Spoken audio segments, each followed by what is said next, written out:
Sa mga hindi nakakalimot mag-subscribe sa channel na ito, mag-uumapaw sana ang biyaya mo sa araw-araw. Maraming salamat po at mag-umpisa na tayo. Sir Casper, magandang araw sa iyo. Tawagin mo na lang akong Tatay Benji. Sa ngayon ay matanda na rin ako at retirado na.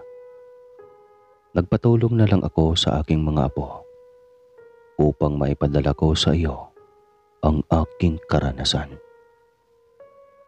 Dito ko sisimulan ang aking kwento. Bata pa ako noon. Lagi kong natatanaw ang kubong yari sa pawid, ang bubungan. At may ilang hakbang na hagdanan at may munting pahingahan sa unahan nito. Nadadaanan namin ito kapag patungo kami sa lugar kung saan nakatali ang aming mga alagang hayop. At kahit malayo ay tanaw namin ito pag dumadaan kami ng mga pinsan ko. Dahil nga ang daan ng lugar na iyon papunta sa aming palayan. Edad 10 pa lamang ako noon at kinakatakutan pa nga naming magpipinsan pag lumagitik o nagkikiskisan na ang mga kawayan. Halos matalapid ang aming mga paa sa pagtakbo. Oras na lumagitik na ang kawayanan, sabay tanaw sa kubo na parang may mga matang nakatingin sa amin kahit wala naman. Takbuhan kami papalayo upang maiwasan namin ang naturang kubo. Hindi naman pwede na hindi kami dumaan doon. Dahil ito lamang ang tanging daanan upang marating namin ang aming palayan at ang mga hayop na uhaw na. Takbo! Benji, bilis! Iintay Kuya Alan. At tungal naman ng aming babaeng pinsan na si Linda. Bakit kasi lagi na lang tayo ang nauutusan? Tsaka pwede naman na huwag na dito magpastol ng mga hayop pa. Ako'y nagtataka at lagi na lang dito itali ng itay ang aming mga baka. Daing ko naman. Huwag na kayong magreklamo. Bilisan nyo nang maglakad at hapon na. Baka abutan tayo ng dilim. Wika naman ni Kuya Alan. Kaming tatlo ang paboritong utosang magpastol ng baka at kabayo sa malayong palayan na iyon. Na pag-aari naman ng malalayo naming kamag-anak na taga-bayan. Karugtong lang ito sa amin. Malalawak kasi ang talian ng hayop doon at malapit sa ilog na painumanan. Kaya wala na kaming magagawa kundi doon magtali ng aming mga alagang hayop. Si Kuya Alan ang may edad sa aming tatlo at si Linda naman ang kabataan. At ubod pa ng duwag na lagi na lang umiiyak. Araw-araw na lang doon kaming dumadaan at pag malapit na sa kubo, mabilis na kaming tatakbo. Walang lingon-lingon. Ewan ba naman sa kubo na yon bakit doon nakatayo sa ilalim ng kawayanan at bakit parang may tao sa loob. Minsan pa nga ay may sumisit-sit sa amin na nagpatayo ng aming mga balahibo na parang maiihi ka sa takot. Lalaki kami pero ibang usapan na. Pag may ganong lugar na nakakatakot talaga at pagod na kaming kakatakbo. Ang wika naman ng itay sa akin, wala daw namang nakatira doon. Pahingahan lang daw iyon ng mga magsasaka na nag-aani ng palay. Tinatakot nyo lang ang inyong mga sarili, Benji. Wala namang nakakatakot sa kubong iyon. Bagkus nakakatulong pa sa amin sa oras ng tag-init. At ang kawayan ay aming silungan, kaya bawal iyong putulin. Wika ni Itay. Ewan ko ba kay Itay, parang kami pa ang may kasalanan. Bakit pa talaga nakakatakot ang kubong iyon? at hindi naman kami nagkakatalang ng takot. Kuya Benji, hayaan mo na. Pasukan na sa 1 linggo, hindi na tayo mauutosan. Wika naman ni Linda, na ubo din ng duwag. Sadya yatang malikain ang isipan ko at kung ano-ano ang naglalaro sa aking imahinasyon. Kahit wala namang katatakutan pero natatakot talaga ako. Meron talagang kakaiba sa kubo. Kinabukasan, sinadya naming maagang lumakad para magpastol ng mga baka at hindi pabor ang mga magulang namin dahil maaga pa daw at mauuhaw daw kaagad ang mga baka. Dahil maaga pa nga ang aming pagpapastol ay tumatakas pa rin kami. Dali Benji, baka matanaw tayo ng itay at hindi tayo payagan. Maaga pa kasi. Sigaw ni Kuya Alan. Si Linda, paano? Tanong ko naman. Hayaan mo na. Ako nang bahala sa kabayo nila. Nilalagnat kagabi. Baka natatakot na at napapagod ka katakbo. Kawawa naman. Sambit pa ni Kuya Alan. At naaawa din ako sa pinsan kong si Linda. Sobrang matatakotin kasi talaga iyon.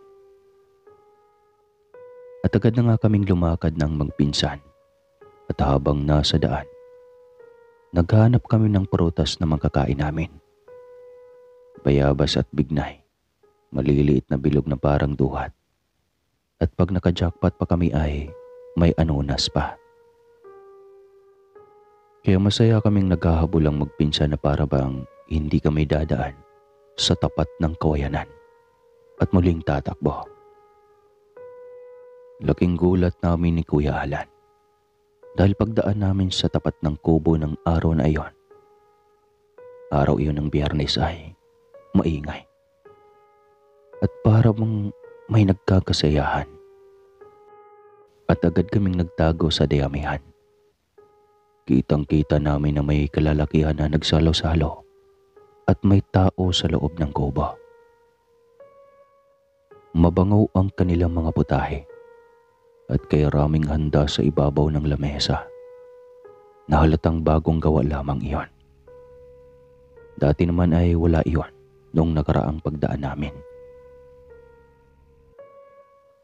Nagutom tuloy ako at napahawak sa aking tiyan. Sabi ng itay Kuya Alan, yan daw ay pahingahan talaga ng mga magsasaka. Kaya siguro may tao. Nakakapagtaka naman. Wala namang tanim na palay ngayon. Matagal pa ang tag-ulan. At hindi ko kilala ang mga yan. Saad ng Kuya Alan. Nako, hayaan na natin. Buti nga hindi tayo matatakot ngayon at may tao na. Tara na Kuya Alan. Aya ko na lang sa pinsan ko. Lumakad kami ni Kuya Alan na parang normal na lakad lamang ang aming ginawa. Bagya naman akong lumingon at kita ko na mga nakatingin lang ang mga ito sa amin ni Kuya Alan. Hindi naman masama ang tingin nila dahil parang pagtataka lamang ang reaksyon nila sa aming pagdaan. 3:00 na ng hapon noon at may kainitan pa. Madalas kasi ay 5:00 kami nagpupunta. Pero sa pagkakataong iyon ay inagahan namin ang pagpunta. Tandang-tanda ko pa ang mga itsura nila. Mga edad 20 pa lamang siguro sila. Dahil batang-bata pa ang mga itsura. At mga malalaking lalaki. Ngunit parang may mga babae sa loob ng kubo. At ang mga damit nila ay kakaiba sa damit namin. Hindi sila magsasaka sigurado ako. Inisip ko na lang na siguro mga tayo sa lugar namin ang mga ito. At nagkayayaan lamang na magkasiyahan sila sa kubong iyon. Natapos ang aming pagpapastol. At si Kuya Alan ay tahimik lamang. Kaya nanibago ako sa kanya. Okay ka lang ba Kuya Alan? Akala ko ba hindi nakakatakot ang kubo at may mga tao na? Bakit parang tumatahimik ka yata? Ewan ko ba, Benji? May mali talaga. Ni Kuya Alan. Ay siya, tara na, umuwi na lang tayo ng bahay.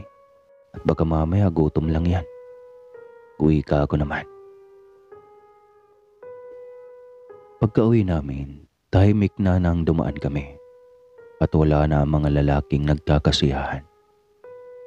Maging ang amoy ng mga pagkain ay wala na kaming maamoy. Pero may kaba na naman sa aming dibdib. At handa na naman kaming tumakbo muli ng matulin. At pagtapat nga namin sa kubo, biglang lumakas ang hangin. At kasabay ang paglagitikan ng mga kawayan habang nagdidikit-dikit ang mga katawan nito na parang nasabay sa hangin. Takbo, Benji! Iintay ko, Alan. Pero laking pagtataka namin nang hindi kami umaalis sa lugar. Pagod na kami at pawisang-pawisa na. Kuya, hindi tayo naalis sa tapat ng kubo. Oo nga, Benji. Mga kaibigan, magpahinga na muna kayo. Wika ng isang tinig. Oo nga, pumarito kayo at magpahinga. Mukhang pagod na kayo. Nagulat ako. Bakit bigla na lamang dumami na naman ang mga tao? Kanina lamang kita namin na wala na sila. Napilitan kaming tumigil muna ni Kuya Alan.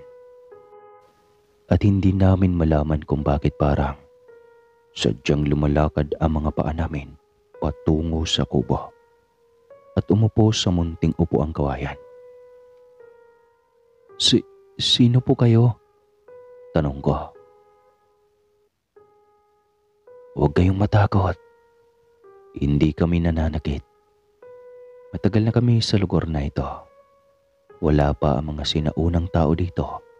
Sa lugar, andito na kami. At hindi kami masama. Kami ay may karapatan din sa lugar na ito. Wika ng lalaking parang artista ang anyo. Matangos ang ilong. At parang taga-ibang bansa ang anyo. Ano po bang nilalang kayo? Bakit parang iba ang itsura niyo sa amin? Wika ni Kuya Alan. Nagtawanan ang mga lalaki at may babae din sa loob ng kubo na tumawa din. At lalo akong nangilabot sa boses nila. Kakaiba ang kanilang tono ng pananalita at hindi kagaya ng tao. Iba talaga ang mga nilalang na ito sa isip ko. Kaibigan kami, Benji, Alan. Huwag kayong matakot ha. Hindi namin kayo sasaktan. Kaya lang namin kayo kinausap. Napapansin namin na lagi kayong tumatakbo pag dumaraan sa tapat ng kubong ito. Kami ay naaawa na sa inyo at sa isang batang babae na kasama nyo kahapon. Nilagnat dahil sa pagod. Kawawa naman ito. Saad ng isang mistisong lalaki na matangkad. Bakit niyo po alam ang pangalan namin? Bakit niyo po kami kilala? Sino po ba talaga kayo? Tanong ni Kuya Alan. Kami ay mga nilalang sa kabilang mundo. Kung kayo ay may mundo ng mga tao, kami naman ay may mundo din. At kung tawagin kami ng mga tao ay mga elemento o immortal. At marami ang tawag sa amin at natatawa na lamang kami. Sabi ng iilan, engkanto o maligno. Lahat na lang tinawag niyo sa amin, minsan naman lamang lupa. Lahat yan ay kami kung inyong ihambing. Nilalang din kami ng Diyos, ninyo or bathalan namin sa amin. Lahat tayo ay may karapatan sa ating mundong ginagalawan. Ang pagkakaiba lang, mahihina kayo. at ang inyong mga katawang lupa ay nawawala kaagad. Kami ay daang taon bago mawala sa mundong ito. Ang kaibahan lang natin, kayo ay may kaluluwa, kami ay wala na. Mula ngayon, Benji, Alan, kaibigan nyo na kami. Huwag na kayong matatakot sa amin at dito sa kubo. Huwag na kayong tatakbo at hindi lahat nakikita ang kubong ito ng mga kapwa ninyo tao. Pili lamang ang nakakakita nito at maswerte kayo dahil nakikita nyo kami. Tandaan nyo, mababait kaming lahat dito. Halina kayo. Tignan nyo ang loob ng kubo. Biglang sabat ng isang babae. Nanlaki ang mga mata ko. Napakaganda ng loob ng kubo. At isa itong parang malawak na mansyon. Marami sila sa loob at ang iba kagaya ng damit na mga tao. Alan, nag-aaral kami sa bayan at ako ang kaklase mo. At halos nanlambot ang tuhod ni Kuya Alan. Dahil kakasing araw niya ang babae. High school na rin at iisa ang school nila. Oo nga, kaklase kita. Ikaw si Magdalena Trinidad. Nakakamangha naman. Wika ni Kuya Alan. Huwag kayong maguluhan. Isipin nyo na lang kami na kaibigan ninyo at hindi dapat katakutan. Ang kubong ito ay isang portal patungo sa aming kaharian. Isang malaya kaming nilalang kami na namumuhay kagaya ninyo. Kaya sana wag na kayong tatakbo oras na mapadaan kayo sa tapat ng aming kubo ha. Wika muli ng lalaking mistiso. Oo nga. At pag may kailangan kayo, handa kaming tumulong. At ang kawayanan na ito ay aming panangga sa aming panahon na dumadaan sa inyong mundo. Kaya wag sana ninyong sirain ito ha. Wika pa ng isang babae na napakaganda ng mukha.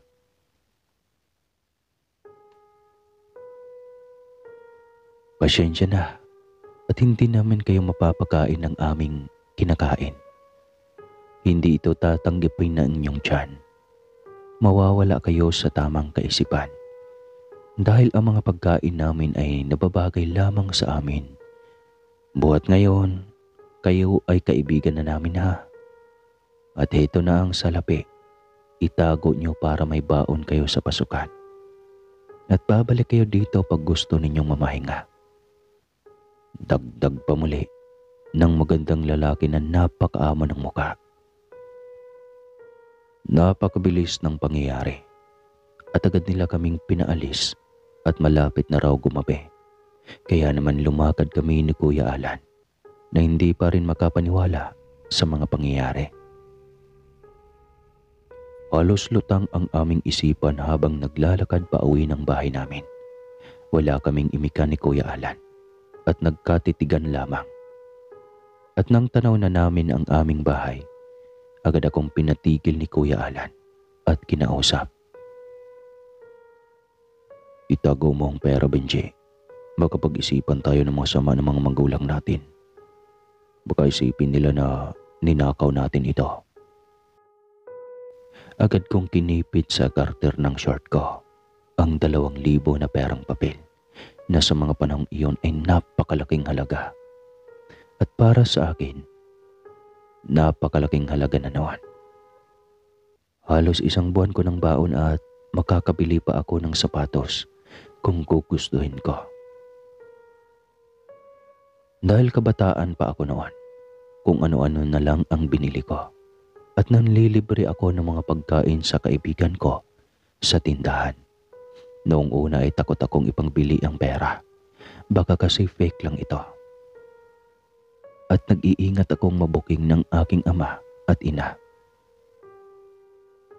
Kinabukasan, enrola na at maaga kaming pumunta sa school kasama namin si Linda. At dahil magkakatabi lang naman ang aming mga school, si Kuya Alan na ang bahala sa aming dalawa. Dahil ang mga magulang namin ay abala na sa panggagamas o pagtatabas ng damo sa palayan. Masaya kaming magpipinsan at takang-taka si Linda. Bakit panay ang paglibre namin? Natatawa na lamang kami ni Kuya Alan. At maya-maya nga ay nakita namin ang Kuya Alan na may tinawag sa hindi kalayuan at si Magdalena ang babae sa kubo. Kaibigan, ikaw ba ay enroll na? Batiin ni Kuya Alan dito. Oo, Alan. At sana kaklase ulit kita. Kumusta kayo? Tumawa lang ako at patuloy na nag-uusap ang dalawa. At si Linda ay takang-taka habang kumakain. Kung saan daw namin nakilala ang dalagita, ngumiti na lamang ako. Dumaan ang mga buwan at mga taon. Nakasanayan na namin ang lahat. Ang aming mga kaibigan. Tama nga sila. Kami nga lang pala ang nakakakita sa kubo. At ang sinasabi pala ng itay ko ay ibang kubo sa aming palayan. Hindi ang aming nadadaanan. Dahil hindi naman matao ang palayan namin at sa lawak nito, malalayo ang mga kabahayan. Kaya walang nakakakita sa aming ginagawang magpinsan. Hanggang sa makatapos na kami ng high school at ang Kuya Alan naman ay kolehiyo na sa bayan. Pero iba na ang kanyang paaralan, kaya naghiwa-hiwalay na kaming tatlo. Walang nakakaalam sa aming lihim, maging si Linda ay walang nalalaman. Nananatili itong lihim sa amin ni Kuya Alan. Benji, ang bilin ko ha. Sana wag na wag mong ikukwento sa iba ang ating lihim. Tatawanan nila tayo at baka isiping may tama tayo sa utak. Bulong ni Kuya Alan pag nagkikita kami. Kaya naman sinasabi ko sa kanya na huwag mag-alala sa akin. Marunong akong magtago ng lihim. At tama nga ang sinasabi nila sa amin. Normal lamang silang namumuhay at namimili lamang sila ng taong pagkakatiwalaan. Nananatili sila sa lupaing iyon at ang kubo ay nananatiling matibay. Doon pa rin ang kanilang pasukan at labasan sa mundo nila o yung tinatawag na portal. At ang nakikita lamang ng mga tao kabilang ang mga magulang namin, pati na rin mga trabahador ng palayan, ay mayabong na puno lamang ng kawayanan ang nasa lugar na yon. Marahil para sa ibang tao ay baka imahinasyon lang namin ang lahat at pangangakong ipapaalam namin sa mga magulang namin ay baka isiping may sakit kami sa pag-iisip. Naging matalik namin silang kaibigan at pag may kailangan kami, alam nilang nababasa nila ang aming isipan. Napakalaki na ng naitulong nila sa aming pag-aaral. At dahil nga ang aming mga magulang ay abala sa trabaho sa bukid, halos hindi na nila alam ang nangyayari sa amin ng Kuya Alan. May mga kagamitan kami sa paaralan na hindi na namin hinihingi sa ama namin.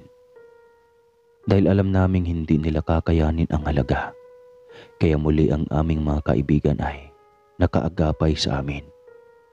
Kahit pala sa ibang panig ng Pilipinas ay may tinutulungan sila. Kaya naman lagay na ang loob namin. Nawawala lamang sila pag may bagyo at may mahalagang okasyon sa kaharian nila o sa mundo nila. Madadatnan namin na normal na kubo lamang ito at kami ng Kuya Alan ay mamamahinga at doon na mag-aaral. Nakasanayan na namin ang lahat, kaya naman napakaswerte na namin kumpara sa ibang kaedad namin. May mga natutulungan naman kaming mga kababata namin, yung mga walang sariling bukid. At kita namin na hirapan talaga sila sa buhay. Palihim naming inaabutan ng pera at sinasabi naming sana huwag nang ipaalam sa iba. Ang sabi na lang namin ng Kuya Alan ay pinagbentahan namin ito ng palay at naniniwala naman ang aming mga kaibigan. Nakatapos na kami ng pag-aaral at kailangan naming tumulong na sa aming mga magulang. Nakapagtrabaho na ako sa malayong lugar dahil isa akong guro. At si Kuya Alan naman ganap ng alagad ng batas at malayo din ang kanyang destino. Hindi kami pwedeng umasa na lang sa aming mga kaibigan. Hindi pwede na abusuhin namin ang mga ito. Kaya kailangan naming maghanap buhay sa sarili. Hindi abuso ang tawag doon. Tulong namin yon sa inyo.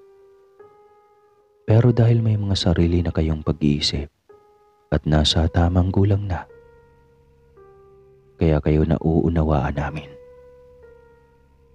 Sambit ng kaibigan naming lalaking mistiso na hindi tumatanda at mahirap tandaan ang kanilang pangalan.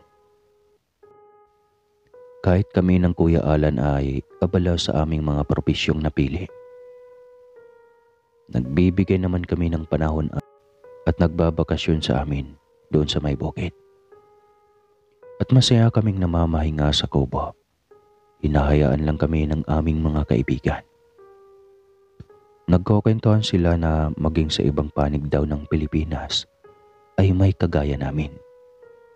Mga kaibigan na nagtatago ng kanilang lihim.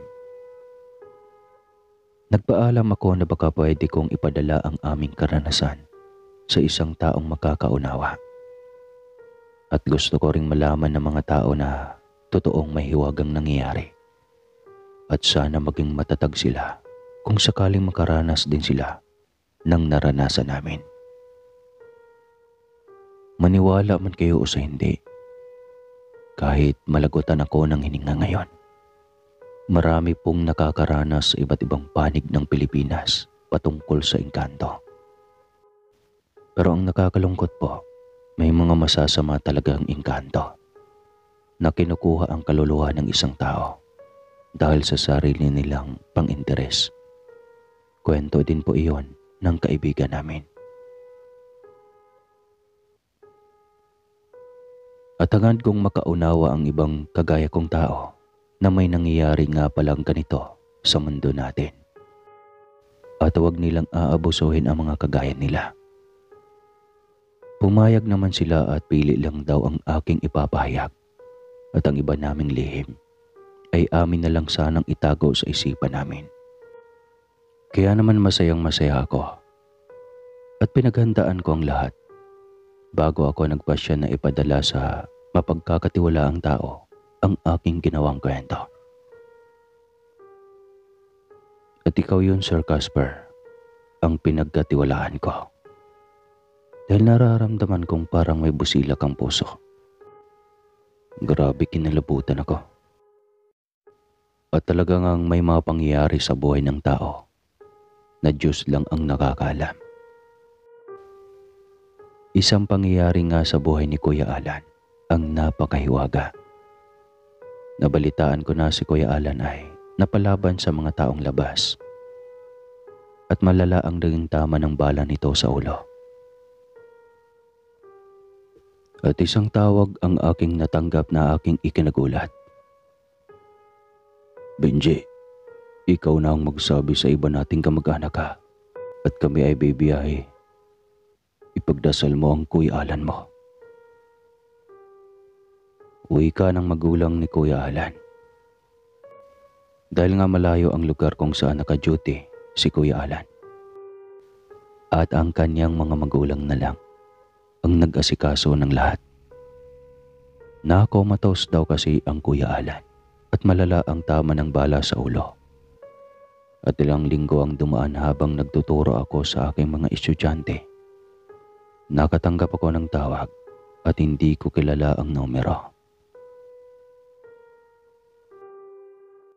Benji, kumusta ka na? Si Kuya Alan mo ito. Kasama na nila ako. Kay ganda pala sa mundo nila. At kabiyak ko na si Magdalena. Mabilis ang oras dito. Mananatili ako sa kubo ha. Pag may problema ka, asahan mo ang tulong ko. Mahirap unawaan, Binji, pero tinulungan nila ako. At inalagaan ako ni Magdalena habang kumatos ako. Sana ang ating lihim ay mananatili lamang sa isipan mo. Dahil walang maniniwala sa iyo. Mananatili natin silang kaibigan hanggang kabilang buhay. Wika ni Kuya Alan sa kabilang linya. Pero alam niyo ang pinagtataka ko. Walang number ang nakalagay. Napaluhan na lang ako at nagtaka, pati mga kapwa guro ko na. Wala naman ako masabi sa kanila dahil hindi nila ako mauunawaan. At isang text nga ang natanggap ko at pumanaw na daw ang Kuya Alan. Tuluyan ang hindi nagising at tumigil ng pintig ng puso nito. Mahiwaga talaga ang buhay ng tao at ang aking luha ay may kasamang saya dahil ang Kuya Alan ko ay mananatiling buhay kasama ng mga kaibigan naming mahiwaga. At alam kong dadating ang araw na makakasama ko na rin sila. Nailibing na ang katawan ng Kuya Alan at umuwi ako. Dumalaw sa kubo at sumalubong sa akin ang kuya ko na masaya kasama si Magdalena. Sa senaryong iyon, sino nga ba ang makakaunawa sa akin? At paano ko sasabihin ang lahat ng aking nalalaman? Walang katapusang iyakan ng kagalakan ang salubong nila sa akin. At masaya na ang aking Kuya Alan. Napakaswerte namin at kami ay may natagpo ang bagong buhay at bagong mga kaibigan na handang tumabay. Binji, tuloy lang ang buhay ha. Nagkataon na ito ang nakalaan sa akin. Pakitignan ang aking ama at ina. Alam mo namang may edad na rin sila. Ikaw na lang ang maaasahan ko na tutulong sa kanila ha. Kasi pag palagi akong nandoon sa mundo ng mga tao, mabagal ang oras doon. Kaya saglit lamang akong magpapakita. Bilin pa ni Kuya Alan at ang kanyang mga matay malungkot dahil alam kong mahal na mahal niya ang kanyang mga magulang. Pangako Kuya Alan, sana nga ay ganito na lang tayo magpakailanman. At maasahan mo ako. Pangako ko yan sa iyo, Kuya. Saad ko naman. Ilang taon pa ang lumipas at hindi ko na nakikita ang Kuya Alan sa kubo. Tuluyan na daw itong nanirahan sa mundo nila kasama si Magdalena. Nang lumaon, nakapag-asawa na rin ako na isa ding guro. At nagkaanak ng 2. Si Linda naman ay pamilyado na rin. At siya ay nagkaanak din ng 2 lalaki. Nananatili ako sa aming baryo. Ayaw kong lumayo sa kubo at ang asawa ko ay nananatiling nagtuturo sa lugar namin. Ang mga magulang ko ay kinuha na ng Panginoon. Namatay sila sa katandaan na rin at naibigay ko naman sa kanila ang maginhawang buhay. Nabili na namin ang aming kinatatayuan ng aming bahay. Maging ang malawak na palayan na noon ay tinatamnan ng mga magulang ko. Kaya masaya silang lumisan at payapa habang hawak ang aking kamay. Nabili ko na rin ang lupain na nasasakupan ng kubo at kawayanan. Mabuti na lang at malayong kamag-anak namin ang may-ari. Takang-taka ang lahat dahil bakit raw ayaw kong ipaputol ang kawayanan. Wala silang narinig na sagot sa akin at nananatili ang kubo at kawayanan sa lupain ko. Ibinilin ko sa dalawa kong anak na alagaan at huwag ibebenta ang lupang iyon. At nangako ang mga anak kong tutuparin ang aking kahilingan. Dumaan ang mga taon, matanda na ako at nauna nang namayapa ang kabiyak ko dahil sa malubhang sakit. Ako ay retired na rin at nananatili sa aking duyan habang naghihintay na kunin na ng may kapal.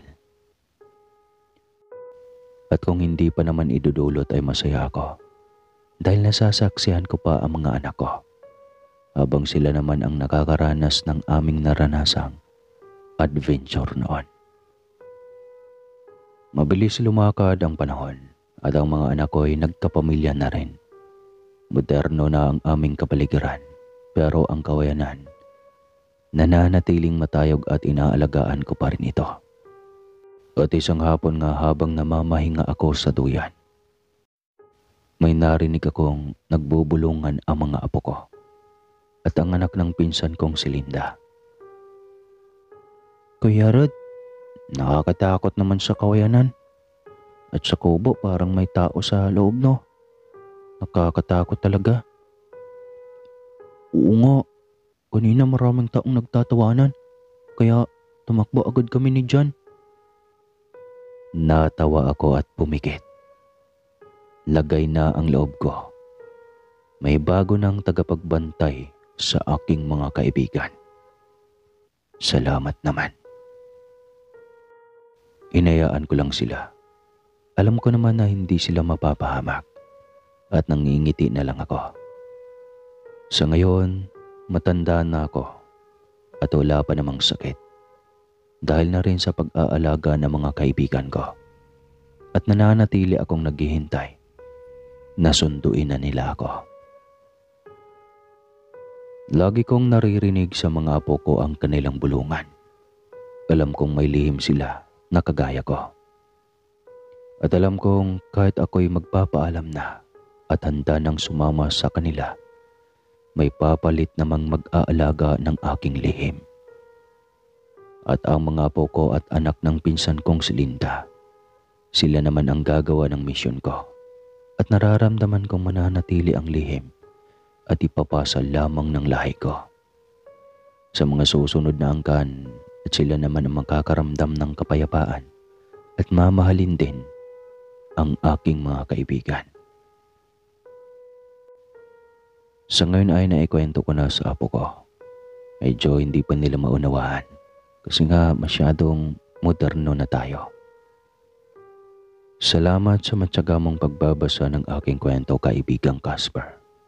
At salamat sa apo ko na kahit hindi niya ako maunawaan ng gusto, kahit alam kong may tinatago din siyang lihim ay sinamahan niya akong pinapahayag ang aking kwento na ipapadala sa iyo. Hanggang dito na lamang ang aking paglalayag. Ako'y handa na ring matulog ng mahimbing at hindi na magigising at ako'y sasama na sa kanila. Yan ang aking pangarap at inaasam-asam sa ngayon. At ngayon nga sa oras na ito, ang mga apo ko ang kausap na ng mga kaibigan ko. At natatawa ako habang nakasilip sila sa loob ng mahiwagang bahay kubo.